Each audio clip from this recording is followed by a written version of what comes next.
Hi, I'm Bill McLoughlin, Editor-in-Chief of Furniture Today. Welcome to this week's edition of Frontline Friday.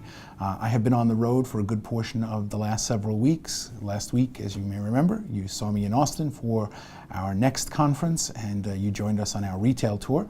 I also recently was in China at the CIFF and Furniture Shanghai fairs, which were very interesting for a number of reasons. Obviously, there are some interesting issues right now between the US and China on the trade front, and you will see some coverage of that coming up in our High Point Market issue. I'll talk to you a little bit more about that next week. But the other interesting development when I was in China, I attended an international press conference there where they had several designers and manufacturers, as well as the trade press of China, their version of our publications. And one of the interesting discussions that took place there was the emergence of Chinese design. I know many times when people think of China, they think of them imitating, knocking off, or copying US designs. And there is an absolute awareness of that in the design community in China. But what was really interesting is the recognition and the very conscious attempt by designers in China to start to develop and express their own unique design vision, an authentically Chinese vision of design.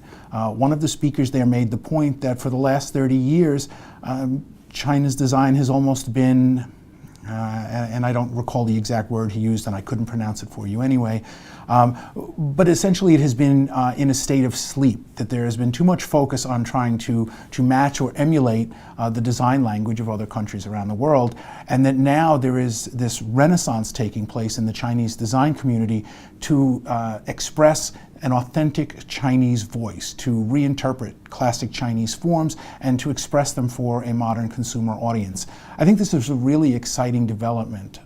China obviously is a huge consumer market, and as it continues to evolve, will become increasingly influential as a market, not just for its own products, but for other products around the world.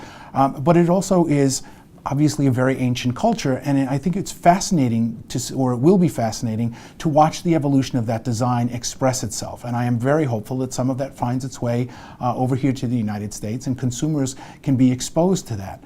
That's one of the great things about doing what we do, is that we get to travel and see things that the average consumer probably does not. So we'll continue to keep an eye on that for you going forward.